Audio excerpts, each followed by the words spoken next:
కొంత సంపాదించుకొని వచ్చాక పెళ్లి చేసుకుంటాననే అమ్మాయిల సంఖ్య కూడా పెరుగుతుంది. నువ్వు పెళ్లి అనేది కాన్సెప్టే చాలా రేర్ అయిపోతుంది కొద్ది రోజుల తర్వాత. ఉపాసన అలానే పిల్లలు కనిందని, లేదంటే ఇషా అంబానీ అలానే పిల్లలు కనిందని, ఎగ్ ఫ్రీజింగ్ సైడ్ ఇంట్రెస్ట్ చూపిస్తున్న generations. This is using technology for somebody. పెళ్ళి అనే దాని మీద అంత ఇంట్రెస్ట్ చూపించకుండా కెరియరు, జాబు, సెటిల్, ఈఎంఐస్కి ఎడిక్ట్ చేసి హోమ్ లోన్స్ అని, కార్ లోన్స్ అని, కొత్త ఫోన్ లోన్స్ అని, ఇవన్నీ. ఐవీఎఫ్, టెస్ట్ ట్యూబ్, సరోగసీ, ఇవి కూడా అలాంటి జనరేషన్ చేంజెస్ అంటారా? ఐవీఎఫ్ స్పెషలిస్టులు చెయ్యరు టెస్ట్లు.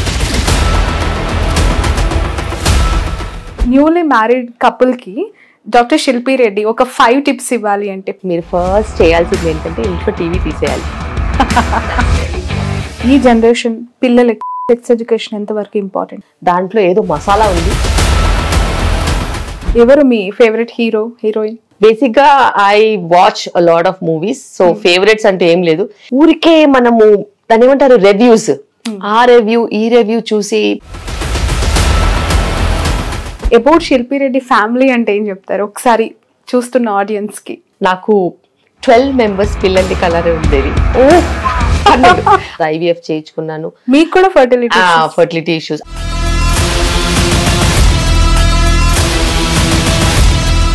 నమస్తే, welcome to Cube TV network. This is your Sravani journalist.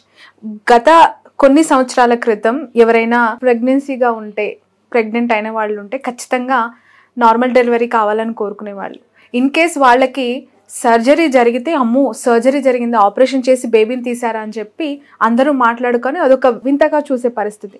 రాను రాను ఏమైపోయిందంటే ఖచ్చితంగా ఆపరేషనే చేసి బిడ్డను బయటికి తీయాలి, న్యాచురల్ డెలివరీ కాదు అనే వరకు వచ్చింది. But what next? In future ఎటువైపు వెళ్తుంది మన జనరేషన్? ఖచ్చితంగా ఐవీఎఫ్, ఐయుఐ ఇలాంటి ట్రీట్మెంట్, సరోగసీ ద్వారానే పిల్లల్ని కనాల్సిన పరిస్థితిలోకి ఈ జనరేషన్ వెళ్తుందా? అసలు లైఫ్ స్టైల్స్ మారిపోవడమే దీనికి ప్రధాన కారణమా?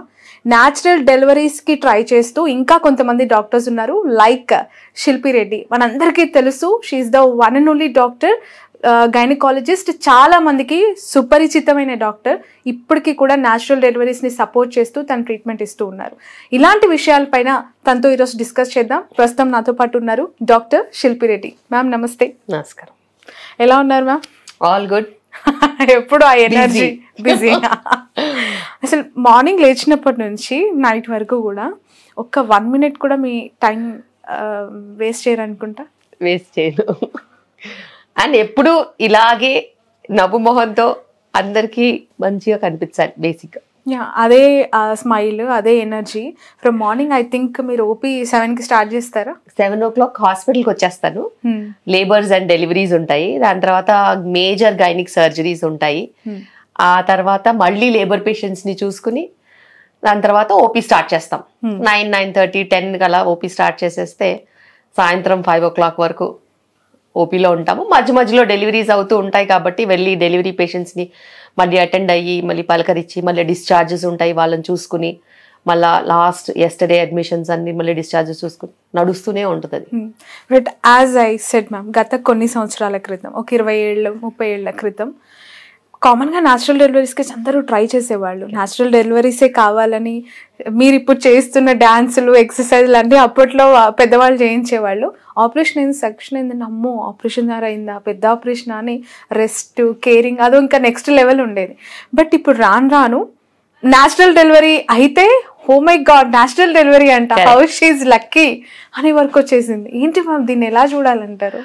నేను ప్రాక్టీస్ 2001లో స్టార్ట్ చేశాను. చిన్న పల్లెటూరులో స్టార్ట్ చేశాను. ఇప్పుడు అది సిటీ అనుకో, దుబ్బాక్ అనే ప్లేస్లో స్టార్ట్ చేశాను ప్రాక్టీస్, మెదక్ డిస్ట్రిక్ట్. అయితే అక్కడ అప్పుడు చాలా కరువు, సో ఫ్యామిన్ మధ్యలో నేను ప్రాక్టీస్ స్టార్ట్ చేశాను. పేషెంట్స్ రోజు చూసేదాన్ని, అలా మనుషులు వచ్చేసేవాళ్ళు, ప్రెగ్నెంట్ ఉమెన్ వచ్చేసేవాళ్ళు, మంచిగా డెలివరీ అయిపోయేవాళ్ళు, వాళ్ళు డిశ్చార్జ్ అయ్యేవాళ్ళు, వెళ్ళేవాళ్ళు. ఒక రోజు సగటున ఒక 10 డెలివరీలు అవుతే 8 నార్మల్ డెలివరీస్ అయ్యేవి, అందులో 2 సెక్షన్స్ అయ్యేవి. ఆ 2 సెక్షన్స్కి నేను చెయ్యాలి. అలా కాకుండా మళ్ళీ చుట్టుపక్కల గ్రామాల్లో ఎక్కడన్నా ఏదన్నా క్రిటికల్ కేసెస్ ఉన్నా, చిన్న చిన్న హాస్పిటల్స్లో ఏదన్నా ఉన్నా కానీ మనము మన సెక్షన్ బిన్స్ అన్ని రెడీగా ఉండేవి. వెళ్ళి అక్కడ సెక్షన్ అవసరం ఉంటుంటే చేసి రావాలి. హిస్టెక్టమీ ఆపరేషన్స్ ఇవే ఉండేవి. కానీ అప్పుడు ప్రాక్టీస్ అనేది నిజంగా చాలా సుఖం. ఎందుకంటే ప్రెగ్నెంట్ ఉమెన్ ఎప్పుడు వస్తారు, ఎప్పుడు చెకప్ చేసుకుంటారు, ఎప్పుడు లేబర్ రూమ్కి వెళ్తారు, ఎప్పుడు డెలివరీ అయిపోతారు, నిజంగా చెప్తున్నాను ఎఫర్ట్లెస్గా అయిపోయేది. బికాస్ అందరూ మంచిగా లీన్గా సన్నగా కొంచెం కూడా ఫ్యాట్ లేకుండా ఉండేవాళ్ళు. క్వశ్చన్స్ చాలా తక్కువ. మనం టాబ్లెట్స్ ఇస్తే ఈ 30 టాబ్లెట్లు ఈ 30 రోజుల్లో వేసుకోవాలంటే ఖచ్చితంగా అలా తీసుకుని వేసేసుకుని అలా వచ్చి డెలివరీ అయిపోయేవాళ్ళు. అయితే కొంచెము వెయిట్ తక్కువ ఉండడంతో, అనారోగ్యంతో ఉండడంతో, బ్లడ్ రక్తహీనత ప్రాబ్లమ్స్ ఉంటే దానికి సంబంధించిన ప్రాబ్లమ్స్ ఉండేవి. కానీ డెలివరీలో మంచి డాక్టర్ కనుక ఉన్నట్టయితే, ఒక క్వాలిఫైడ్ ఎంబీబీఎస్ డాక్టర్ ఉన్నప్పుడు కూడా చాలు, ప్రాబ్లమ్స్ ఏవి వచ్చేవి కాదు. కానీ ఇప్పుడు అలా పరిస్థితి లేదు. ఇప్పుడు చాలా భిన్నంగా నాకే ఎవ్రీ ఇయర్ ఒక కల్చరల్ షాక్ వస్తుంది. ఓకే, వాట్ ఈస్ హ్యాపెనింగ్ అనేసి. ఎందుకంటే ఇప్పుడు అందరూ వెయిట్ ఎక్కువ ఉన్నారు, చాలా ఎక్కువ వెయిట్. పని బాగా తక్కువైపోయింది. ఎక్కడ అసలు వర్క్ ఏది, జస్ట్ కంప్యూటర్స్ మీద కూర్చోవడమో, లేకపోతే చిన్నగా వెజిటబుల్స్ కట్ చేయడమో, లేకపోతే కుక్ చేయడమో, అంతే. మిగతాది మిక్సీ పని చేస్తుంది, వాషింగ్ మిషన్ పని చేస్తుంది, మేడ్స్ ఉంటారు, ఇంట్లో పని అయిపోతుంది. నేను అర్బన్ పాపులేషన్ కదా చేసేది. వాళ్ళు రకరకాల ఫుడ్స్, ఇంకా యూ నేమ్ ఇట్, ఒక 200-300 వెరైటీస్ ఆఫ్ ఫుడ్స్ హైదరాబాద్లో అవైలబుల్ ఉంటాయి. ఏ వీకెండ్ ఎక్కడికి వెళ్ళి తిందాము, ఎవరి ఇంటికి వచ్చి ఏది ఇస్తే తిందాము, వాళ్ళ అమ్మకి కాల్ చేసి అది పంపిస్తుంది ఇది పంపిస్తుంది, ఇలాంటివి. వీటన్నిటితో స్థూలకాయ సమస్య బాగా పెరిగిపోయాయి. వాటితో పాటు వచ్చే ప్రాబ్లమ్స్ కూడా పెరిగిపోయాయి. మదర్స్ హెవీగా ఉండడము, మొబిలిటీ లేదు, కింద కూర్చొనివ్వరు, మెట్లెక్కనివ్వరు, ఇంకా మరి డెలివరీ ఎలా అవుతుంది? సో ఇలాంటి పరిస్థితుల్లో వందలాది క్వశ్చన్స్. మన లైఫ్ స్టైల్ చాలా వర్స్ట్గా ఉంటుంది, అయినా మనకు క్వశ్చన్స్ ఉంటాయి. మనలో మనం చూసుకుని మన లైఫ్ స్టైల్ సెట్ చేసుకుని టైంకి ఫుడ్ తీసుకుని టైంకి పడుకుంటామా? లేదు. రాత్రులు మనము ఓటీటీ ప్లాట్ఫామ్స్ లో కూర్చుని చూస్తాము. 12-1 గంట 2 అయినా కానీ ఆ సీజన్ అయిపోయేంత వరకు పడుకోము. మరి ఇలాంటి పరిస్థితుల్లో ప్రెగ్నెన్సీ ఎలా వస్తుంది, హెల్త్ ఎలా ఉంటుంది, ఫిట్నెస్ ఎలా ఉంటుంది, మరి ఇవన్నీ లేనప్పుడు నార్మల్ డెలివరీస్ ఎట్లా అవుతాయి? ఇంతకుముందు ఫిజికల్ లేబర్ మంచిగా ఉండేది, ఇంట్లో విపరీతంగా పని ఉండేది. రుబ్బుకోవడం కానీ, దంచుకోవడం కానీ, ఇల్లు తుడుచుకోవడం, ఊడ్చుకోవడం, సర్దుకోవడం, బట్టలు మారబెట్టడం, పచ్చళ్ళు పెట్టడం, వడియాలు పెట్టడం, ఎన్ని పనులు లేడీస్కి. ఇవన్నిట్లో కూడా మంచి core strength, upper body strength, back strength, ఇవన్నీ ఉండేవి. ఒక 40-50 ఇయర్స్ దాటేంత వరకు వాళ్ళకి ఏదైనా వీక్నెస్ ఉందని వాళ్ళకి అసలు అర్థమయ్యేది కాదు. అర్థమైనా కూడా అలా నెట్టుకుని వెళ్ళిపోయేవాళ్ళు. కానీ ఇప్పుడు బ్యాక్ పెయిన్, ఫిట్నెస్ లేదు. ఫిట్నెస్ లేకపోగా వాళ్ళు కొంచెం ఎర్లీ ప్రెగ్నెన్సీలోనే బ్యాక్ పెయిన్ అబ్డమిన్ అంటున్నారు. అంటే వాళ్ళకి ప్రెషర్ సిమ్టమ్స్ ఏంటి, పెయిన్ సిమ్టమ్స్ ఏంటో వాళ్ళకి డిఫరెన్స్ తెలీదు. నొప్పి అంటే మనకి ఒకవేళ ఏదైనా కట్ అయింది, సూచర్స్ పడ్డాయి, అది పెయిన్. ఇట్లా నొక్కితే, ఇలా గిచ్చితే, ఇలా తట్టితే ఇది ప్రెషర్ కదా. అడిగి చూడండి, వాళ్ళు ఏం చెప్తారు? పెయిన్ డాక్టర్ అంటారు. ఇది పెయిన్ ఏంటమ్మా? అలాగే యూట్రస్ పెరిగేటప్పుడు అది అడ్జస్ట్ అవుతూ స్ట్రెచ్ అయ్యి పైకి వచ్చేటప్పుడు కొంచెం లిగమెంట్ స్ట్రెచ్ ఉంటుంది, కొంచెం బ్లాడర్ మీద ప్రెషర్ ఉంటుంది, బ్యాక్ మీద ప్రెషర్ ఉంటుంది. ఇవన్నీ ప్రెషర్ సిమ్టమ్స్ అమ్మా, పెయిన్ కాదంటే no doctor it is paining అంటారు. మరి దీన్ని పెయిన్ అంటే నేను డెలివరీ చేయాలి, మరి దాన్ని ఏమంటారంట? ఐ డోంట్ నో డాక్టర్ అంటారు. సో నిజంగా చెప్పాలంటే ఇప్పటి జనరేషన్ చాలా చాలా కష్టం, నిజంగానే చాలా కష్టం. అలాంటి వాళ్ళని చూసినప్పుడు what is your feel ma'am? Pressure కి పెయిన్ కి తేడా తెలియని పేషెంట్స్ ని ఇంత అద్భుతంగా ఎలా టాకిల్ చేస్తుంది శిల్పి రెడ్డి? బేసిక్ గా వాళ్ళని మనం ఎడ్యుకేట్ చేయాలి. వాళ్ళు ఒక బబుల్ ఆఫ్ మిత్ లో ఉన్నారు. వాళ్ళకేం తెలుసు? వాళ్ళ చుట్టుపక్కల చెప్పిందే వింటారు. సో ఆ బబుల్ని మనం బ్రేక్ చేయాలి. ఇప్పుడు వాళ్ళ పేరెంట్స్ వెరైటీస్ ఆఫ్ ఫుడ్ లేదు, వాళ్ళకి వర్క్ ఎక్కువ ఉండింది, మదర్స్ హౌస్కి వెళ్ళడానికి అంత ఫ్రీడమ్ లేదు. డెలివరీకి 4 రోజుల ముందు పంపించేవాళ్ళు అంతే. మా అంటే శ్రీమంతం ఏదైనా ఉంటే చూసుకుంటారా అంతే, లేకపోతే డెలివరీకి ముందు 9 నెలలు పడిన తర్వాత డెలివరీ ముందు పంపించేవాళ్ళు. ఇప్పుడు ఈ పేరెంట్స్ ఏం చేస్తున్నారంటే, అప్పుడు మేము కష్టపడ్డాం, మన పిల్లలకి బెడ్ రెస్ట్ ఇద్దాం. సో అది ఒక చాలా పెద్ద ట్రబుల్ అయిపోయింది. ట్రబుల్ అంటే అది నిజంగానే trouble. Bed rest and rest తో మసిల్స్ అన్ని వేస్ట్ అయిపోతున్నాయి. మరి అప్పర్ బాడీ మజిల్స్ అన్ని వేస్ట్ అయిపోయి, కోర్ మజిల్స్ అన్ని వేస్ట్ అయిపోతే వాళ్ళకి బిడ్డను ఎత్తుకోవడానికి కూడా కష్టం, లాక్టేషన్ హోల్డ్ చేసుకోవడానికి కూడా కష్టం, ఇంటి పనులు చేసుకోవడానికి కష్టం. మళ్ళీ ఒక మదర్ అయితే మదర్కి పని తప్పుతుందా? మదర్కి ఫిట్నెస్ ఉండాలి కదా. మరి మదర్కి ఫిట్నెస్ లేనప్పుడు బేబీని ఎలా పెంచుతారు అది ఆలోచించట్లేదు వాళ్ళు. ఎంతసేపు నా కూతురికి రెస్ట్ ఇచ్చేసేయాలి, కూర్చోబెట్టి మంచినీళ్ళు తీసుకొచ్చి ఇవ్వాలి, అది పెట్టాలి, ఈ జ్యూస్ ఇవ్వాలి, ఆ పిండి వంటలు చేయాలి, ఆ లడ్డూలు ఇవ్వాలి, ఈ స్వీట్ పెట్టాలని ఆలోచిస్తున్నారు తప్పితే వాళ్ళ కూతుర్లకి కావాల్సిన ఫిట్నెస్ ని డ్రైవ్ చేయాలి, వాళ్ళతో పని చేయించాలి. మదర్హుడ్ అంటే ఇది కాదు, సుఖం కాదు, కష్టంలోనే సుఖం ఉంటుంది. అలా కష్టపడి మీరు స్ట్రెంగ్త్ డెవలప్ చేసుకుంటే మీకు వచ్చే ఫిట్నెస్ వల్ల మీకు ఫ్యూచర్ అంతా బాగుంటుందని చెప్పే మదర్స్ లేరు. అదొక ఎత్తు అయితే, ఇంకోటి ఇప్పుడున్న మదర్స్ కి వాళ్ళ పిల్లలు లావుగా ఉన్నారని కనిపించదు ఏంటండి, నాకు అర్థం కాదు. అసలు నిజంగానే కనిపించదు. 70, 80, 90 kgs, 100 kgs, 120 kgs ఉన్నా కూడా మా అమ్మాయి ఎంత బరువు పెరగాలండి అని అడుగుతారు. అమ్మా మీ అమ్మాయి చాలా బరువు ఉంది, తగ్గడం గురించి ఆలోచించండి, పెరగడం గురించి ఎందుకు ఆలోచిస్తున్నారంటే లేదు డాక్టర్ బిడ్డ పెరగాలి కదా, మరి తిని కూడా వెయిట్ పెరగాలంటారు. నేను చెప్తాను, మీరందరూ ప్రెగ్నెంట్ ఉన్నప్పుడు 35-40 kgs ఉన్నారు. మీరు 10 కిలోలు పెరగాలి, 15 కిలోలు పెరగాలని నేనే చెప్పిన రోజులు ఉన్నాయి.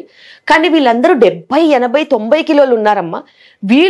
వీలైతే 4 కిలోలు తగ్గాలి, 4 కిలోలు తక్కువ పెరగాలి తప్పితే బరువు పెరగాలని టార్గెట్తో వీళ్ళకి ఫుడ్ పెట్టొద్దు. వాళ్ళతో పనులు చేయించండి, ఫ్లెక్సిబిలిటీ పెంచండి, ఫిట్నెస్ పెంచండి, పనుల మీద అవగాహన పెంచండి, సొంతంగా నిలబడేలాగా నిలదొక్కునేలాగా పెంచండి అని అంటే వాళ్ళు అప్పటికప్పుడు బాగానే వింటున్నారు. మళ్ళా నెక్స్ట్ 1 month అయ్యేసరికి 2 kgs 3 kgs పెరిగేసి వస్తున్నారు. ఇలా అయితే చాలా కష్టం. ఇప్పుడున్న parents need education. Pregnant women కాదు they don't need education, they need support from their parents telling what is right. Okay, but in laws హౌస్లో ఇలాంటివి ఒకవేళ సపోజ్ అత్తగారు ఉన్నారు, అమ్మ ఇట్లా చేసుకో, ఇది ఇలా చేసుకో అని చెప్తే అది హరాస్మెంట్ కింద ట్రీట్ చేసే ప్రస్తుత పరిస్థితుల్లో మదర్స్ చెప్తే ఒక ప్యాంపర్నెస్, బిడ్డ పైన తల్లికి ఉండే ప్రేమ, తల్లి పైన కూతురుకుండే ఆప్యాయత, ఇవి. But end of the day ఇబ్బంది పడుతుంది ప్రెగ్నెంట్ ఉమెన్సే కదా. ఎండ్ ఆఫ్ ద డే ఈ ఇష్యూస్కి ఆస్కారం ఇస్తుంది ఈ యంగ్ జనరేషనే కదా. వాళ్ళకెలా ఇది అవేర్నెస్ రావాలంటారు? వాళ్ళకి అవేర్నెస్ రావాలి. ఎందుకంటే నా దగ్గరకు వచ్చిన వాళ్ళందరికీ ఒకటే చెప్తాను, హోమ్ కుకింగ్, ఇంట్లో వండుకున్నదే తినాలి, ఖచ్చితంగా క్వాలిటీ ఉన్న ఫుడ్సే తీసుకోవాలి, ఆర్గానిక్ ఫుడ్డే పర్చేస్ చేయాలి, మిల్లెట్స్, రాగులు, జొన్న రవ్వ, జొన్న రొట్టె, సజ్జ రొట్టె ఇలాంటి ఫుడ్సే తీసుకోవాలి. రైస్ని కట్ డౌన్ చేయాలి. బికాస్ అందరూ వెయిట్ ఎక్కువ ఉన్నారు. వెయిట్ తక్కువ ఉన్న వాళ్ళకైతే మామూలుగా మనం రైస్ తిన్నా ఏం కాదమ్మా, మంచిగా పని చేసుకునే వాళ్ళకైతే ఇంటి పని వంట పని అన్ని చేసుకుని ఏదైనా ఫిజికల్ వర్క్ ఉన్న వాళ్ళకి అన్ని తినమని చెప్తాం. కానీ ఫిజికల్ వర్క్ లేని వాళ్ళకి, దాని తర్వాత బాగా ఓన్లీ ఒక్కటే దగ్గర కూర్చొని వర్క్ చేసే వాళ్ళకి ఖచ్చితంగా వాళ్ళంతా వాళ్ళే వండుకోవాలి, వాళ్ళ ఇంగ్రీడియంట్స్ వాళ్ళు తెచ్చుకోవాలి, సెలెక్షన్ ఆఫ్ ఇంగ్రీడియంట్స్ కాంప్లెక్స్ కార్బ్సే తీసుకోవాలి, ఫ్రూట్స్ కూడా ఎక్కువ తినడానికి లేదు, వెజిటబుల్స్ ఎక్కువ తీసుకోవాలి, పప్పు దినుసులు, పప్పు పదార్థాలు ఎక్కువ తీసుకోవాలి, లెగ్యూమ్స్, లెంటిల్స్, పల్సెస్ ఎక్కువ తీసుకోవాలి, నాన్ వెజ్ కూడా వారానికి ఒకసారి డైలీ ఎగ్ తినొచ్చు. ఇలా ఫుడ్ మీద అవగాహన ఒకటి, చేసుకునే పనుల మీద అవగాహన ఒకటి చాలా క్రియేట్ చేయాలి. అదేవిధంగా బయటికి వెళ్ళి ఫుడ్ తినడానికి చీట్ డే ఒకటే ఉండాలి, 1 meal in a week అంతే. 1 mealకి మించి చీట్ మీల్ అనేది ఉండొద్దు. ఆ చీట్ మీల్ కూడా ఇవ్వకపోతే మొత్తానికి మోసం వస్తుంది కాబట్టి 1 cheat meal a week అనేది మనం పెట్టుకోవాలి. అదేవిధంగా మీరు ట్రావెలింగ్ అనవసరంగా చేయొద్దు. ఎప్పుడైనా చూస్తున్నాను నేను, గత సంవత్సరాలుగా చూస్తున్నాను, నా పేషెంట్స్ నేను యూజువల్గా ట్రావెల్ చేయడానికి ఒప్పుకోను. ఎందుకంటే ట్రావెలింగ్ ఉంటే ఓవర్ ఈటింగ్ ఉంటుంది, బయట ఫుడ్ ఉంటుంది, ఇన్ఫెక్షన్ ఎక్స్పోజర్ ఉంటుంది, స్ట్రెస్ ఉంటుంది. ఇవన్నీ కూడా పెట్టుకుని అవసరం లేని ట్రావెల్ అయితే చేయొద్దు. అది మదర్స్ హౌస్ అయినా సరే. మదర్స్ హౌస్కి వెళ్తే అయితే వారం రోజుల్లో 2-3 కిలోలు పెరిగేసి వస్తున్నారు. సో ఇవన్నీ చూసుకుని రెస్ట్రిక్ట్, వాళ్ళ లైఫ్ వాళ్ళు బతకాలి, వాళ్ళ కష్టం వాళ్ళు పడాలి, వాళ్ళ బాడీ వాళ్ళ అండర్ ఉండాలి, వాళ్ళ వెయిట్ గెయిన్ కానీ వాళ్ళ ఫిట్నెస్ కానీ వాళ్ళు మెయింటైన్ చేసుకోవాలి. ఇలా కొన్ని స్ట్రాటజిక్ ఇన్ఫర్మేషన్స్ ఇచ్చి వాళ్ళ చుట్టూ, ఒకవేళ వాళ్ళ మదర్ ఇన్ లా వచ్చినా కానీ మొహమాటం లేకుండా మదర్ ఇన్ లాకి చెప్పడం, పనులన్నీ చేయించవచ్చు, మెట్లు ఎక్కొచ్చు, దిగొచ్చు, కింద కూర్చోవచ్చు. అసలు ఎలా ఫీల్ అవుతున్నారంటే మొత్తం మానవాళి ఓన్లీ డైనింగ్ టేబుల్స్, సోఫాలతోనే పుట్టినట్టు ఫీల్ అవుతున్నారు. అంటే కింద కూడా కూర్చోవట్లేదు. హై రిస్క్ ప్రెగ్నెన్సీ ఉన్నప్పుడు ఏం జాగ్రత్తలు తీసుకోవాలో మేము చెప్తాము. కానీ 90% లో రిస్క్ ప్రెగ్నెన్సీస్ ఉన్నప్పుడు వాళ్ళందరూ కూడా హై రిస్క్ ప్రెగ్నెన్సీ ఫాలో అవుతున్నారు. వాళ్ళు ఏమనుకుంటున్నారంటే హై రిస్క్ ప్రెగ్నెన్సీకి వాళ్ళు మంచి రెస్ట్రిక్షన్స్ చెప్తే వాళ్ళ అవుట్కమ్స్ మంచిగా ఉంటాయి కదా, అందరం అదే ఫాలో అవుదాం అనుకుంటున్నారు. కానీ అలా కాదు. మీరు రెస్ట్ తీసుకున్న అనవసరంగా, మీరు ఎక్కువ తిన్న అనవసరంగా, మీరు ఎక్కువగా చేయాల్సిన పనులు చేయకుండా తప్పించుకున్న తిరిగినా ఫ్యూచర్లో చాలా ఇబ్బంది, నిజంగానే చాలా ఇబ్బంది. అందుకే నేను ఒక రూల్ పెట్టా, మదర్స్ హౌస్కి పంపించేది లేదు. డెలివరీ సొంతంగా హస్బెండ్ వైఫ్ ఇద్దరే వచ్చి డెలివరీ చేసుకుని ఆ తర్వాత 1 వీక్ తర్వాత ఫాలోఅప్ చేసుకున్న తర్వాత వెళ్ళండి. ఆ లోపు మనం ఎంతో కొంత ఈమెని ఎంపవర్ చేయగలుగుతాం. ఆమెతో పాటు ఎవరన్నా వస్తే వాళ్ళకు కూడా మనం చెప్పగలుగుతాం. డెలివరీ అయిన తర్వాత కూడా ఇప్పుడు చాలా పెద్ద ప్రాబ్లమ్స్. ఫుడ్ పెట్టరు, ప్రోటీన్ ఇవ్వరు, మైదా ఇస్తారు, ఎంతసేపు బ్రెడ్ తినమంటారు, పాలు పడతాయని చెప్పేసి, ఇలా మంచినీళ్ళు ఇవ్వరు. సో ఎన్నో రకాల సామాజిక అపోహలతో బాధపడుతున్నాం. ఈవెన్ సిటీలో ఉన్న వాళ్ళు కూడా సేమ్ ఫేస్ చేస్తున్నారు. మేము ఎంత మంచిగా డెలివరీ చేసి పంపిస్తామా, వూండ్ గేపింగ్, వూండ్ హీల్ అవ్వదు, ఒక దగ్గర ఒక కార్నర్ హీల్ అవ్వదు, ఎందుకంటే ప్రోటీన్ తినట్లేదు. ఎవరికైనా కామన్గా వేసేది సూచన మెటీరియల్ ఒకటే, ఇచ్చే యాంటీబయాటిక్ ఒకటే, చేసే మెడికేషన్ కేటగరైజేషన్ డెలివరీ వాళ్ళకి, పోస్ట్ డెలివరీ వాళ్ళకి, ప్రెగ్నెంట్ ఉన్న వాళ్ళకి సేమ్ మెడికేషన్స్ ఉంటాయి. ప్రత్యేకంగా ఏముండవు. షుగర్ ఉంటే షుగర్ మేనేజ్మెంట్ ఉంటుంది, థైరాయిడ్ ఉంటే థైరాయిడ్ మేనేజ్మెంట్ ఉంటుంది. కానీ కొంతమందికి హీల్ అవుతుంది, కొంతమందికి హీల్ అవ్వదు. ఎందుకంటే వాళ్ళు ప్రోటీన్ తీసుకోరు. చాలా డయటరీ రెస్ట్రిక్షన్స్. ఏదో ఎల్లిపాయ కారం అని చెప్పేసి అన్నమే పెడతా ఉంటారు. అన్నం తింటే పాలు వస్తాయంటారు. అన్నం తింటే పాలు ఎందుకు వస్తాయమ్మా? ఇంతకుముందు మరి కొర్రలు తిన్న వాళ్ళందరూ పాలు ఇవ్వలేదా పిల్లలకి? ఇచ్చారు కదా. ఇప్పుడు రైస్ అనేది ఒక ట్రెడిషన్ కింద ఎన్ని సంవత్సరాల నుంచి ఉంది? అంతకుముందు అంతా మిల్లెట్సే కదా ఉన్నాయి. మన ఇండియాలో మిల్లెట్సే తిన్నాం మనం. సౌత్ ఇండియాలో రైస్ అనేది ఇంట్రడ్యూస్ అయింది less than 100 years. అంతకుముందంతా మిల్లెట్సే తిన్నాము. మిల్లెట్స్ తిన్నాము, జొన్న రవ్వలు తిన్నాము, జొన్న గట్క తిన్నాము, దాని తర్వాత జొన్న రొట్టె తిన్నాము. ఒక రీజన్ అంతా ఇప్పటికి కూడా రాగి మీద బతుకుతుంది. మరి వాళ్ళ సంగతి ఏంటి? వాళ్ళకి పాలు పడట్లేదా? ప్రపంచం అంతా రైస్ తినరు కదా. రైస్ తినని దేశాలు ఎన్నో ఉన్నాయి. వాళ్ళకి పాలు పడట్లేదా? సో మదర్ ఇన్ లాస్ ప్రపంచంలో అన్వాంటెడ్ ఇన్ఫర్మేషన్ అనేది చాలా స్ప్రెడ్ చేస్తున్నారు. వాళ్ళకి తెలవాల్సింది ఒకటే ఏంటంటే, ఒక డాక్టర్ ఇన్ఫ్లుయెన్స్ చేయలేకపోతుంది. ఎందుకంటే వినేవాళ్ళు తక్కువ మంది, మీకు అప్రోచ్ ఎక్కువ ఉంది. సమాజంలో ఆడవాళ్ళకు ఉన్నంత అప్రోచ్ ఎవరికి లేదు. గుసగుస ఊరంతా స్ప్రెడ్ అవుతుంది న్యూస్. అదేదో మంచి స్ప్రెడ్ చేయండి. పలానా డాక్టర్ ఇది మంచిది కాదనింది, ఇది మంచిదని చెప్పింది, మరి ఇదే పెడదాం మన పిల్లలకి, ఇలా పెడితే పాలు మంచిగా పడతాయని ఎవరన్నా చెప్తున్నారా? లేదు. అదే వాళ్ళకి ఎవరు చెప్పారో చెప్తారు. ఇంకొకటి నాకు ఒకటి చెప్పు శ్రావణి, నీకు తెలుసు కదా బ్రెడ్ ఎప్పటి నుంచి ఉంది మనకి? కొన్ని ఇయర్స్ నుంచి. అంతకుముందు బ్రెడ్ లేదు కదా. మరి అదేలా బ్రెడ్ తోనే పాలు పడతాయని చెప్తున్నారు? నిజమే. అది వచ్చే అటెండర్స్ కూడా బ్రెడ్ ప్యాకెట్లు తెస్తున్నారు. దాన్ని ఏం చేయాలి?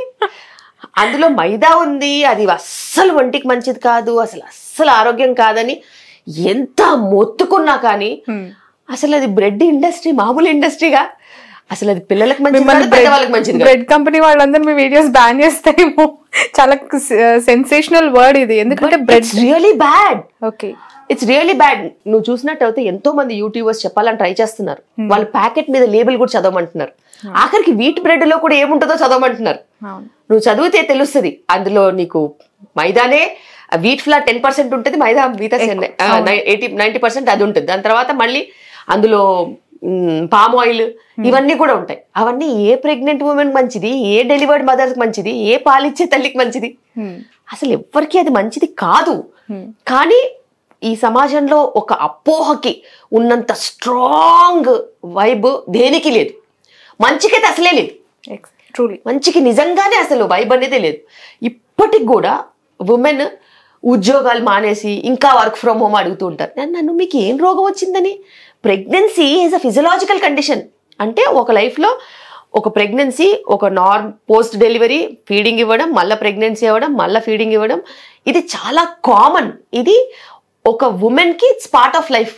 దాంట్లో నువ్వు కూర్చొని బెడ్ రెస్ట్ తీసుకోవాల్సిన అవసరం లేదు, వర్క్ మానేయాల్సిన అవసరం లేదు, ఏమి చేయాల్సిన అవసరం లేదు. కోవిడ్ పోయింది కానీ ఇంకా వర్క్ ఫ్రమ్ హోమ్ పోవట్లేదమ్మా. ఈ work from home life long work from home తీసుకొని కంటిన్యూ చేస్తున్నారు. ఎగ్జాక్ట్లీ. కానీ వాళ్ళకేమో అర్థం అవ్వట్లేదు. Work from home is nothing less to poison.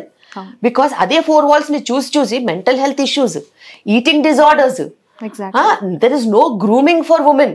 అలాగే ఆ మాయలో పడిపోయి ఉంటున్నారు.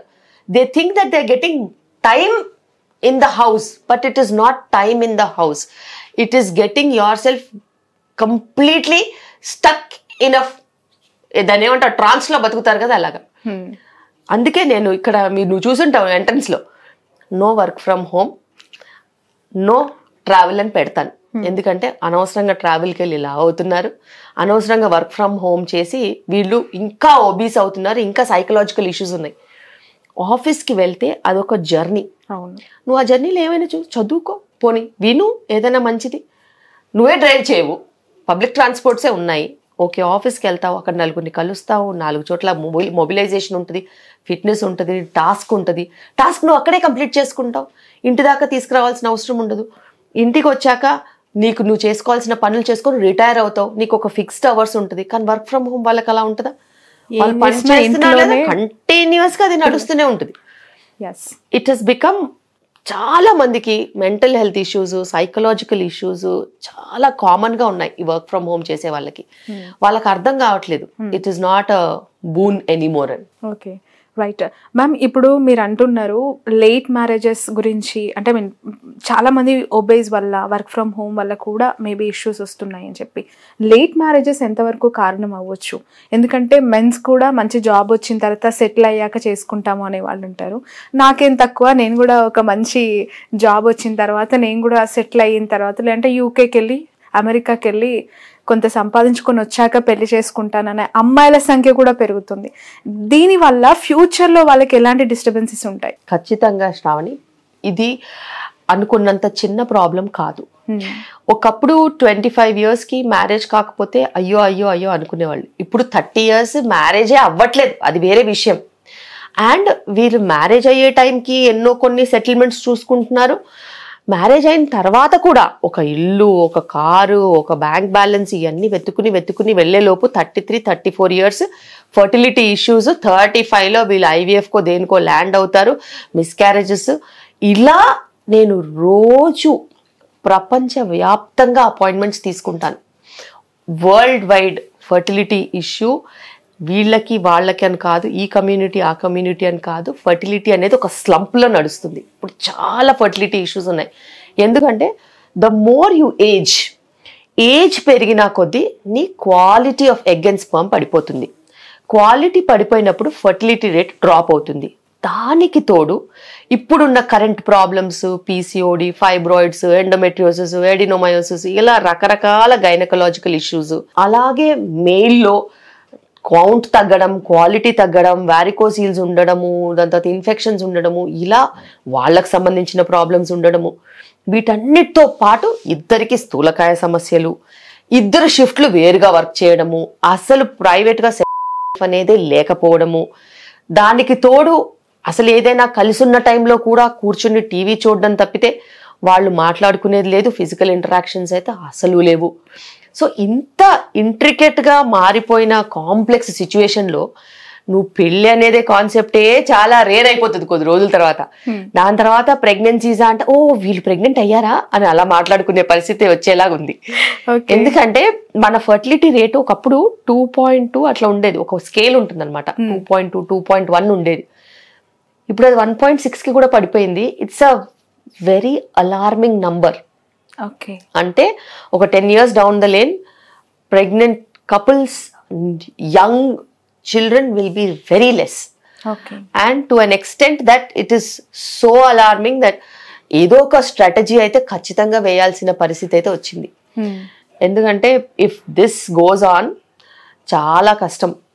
అండ్ ఒక్కటి గుర్తుపెట్టుకోవాలి, మీరు ఎంత ప్లానింగ్ వేసినా కూడా, ఎంత ఏం చేసినా కూడా, మీకు ఒకటి గుర్తుపెట్టుకోవాలి, మీ ఏజ్ పరంగా కొన్ని చేంజ్ అయిపోతాయి. అది మట్టుకు మీరు ట్రాక్లో ఉండాలి. బీపీలు, షుగర్లు వచ్చే ఏజ్లో మీరు పిల్లల్ని కంటా అంటే మరి అవి వచ్చిన తర్వాత వాళ్ళని పెంచేది ఎలాగా, వాళ్ళ బాగోగులు చూసేది ఎప్పుడు, వాళ్ళు ఎప్పుడు సెటిల్ అవుతారు, మీరెప్పుడు రిటైర్ అవుతారు, మరి ఇవన్నీ కూడా నిజంగా ఆలోచించాల్సిన విషయం. రైట్ మ్యామ్, ఒక రీజన్ మిమ్మల్ని అనాలిసిస్ చేయమని అడిగితే ఈ question, what is your answer?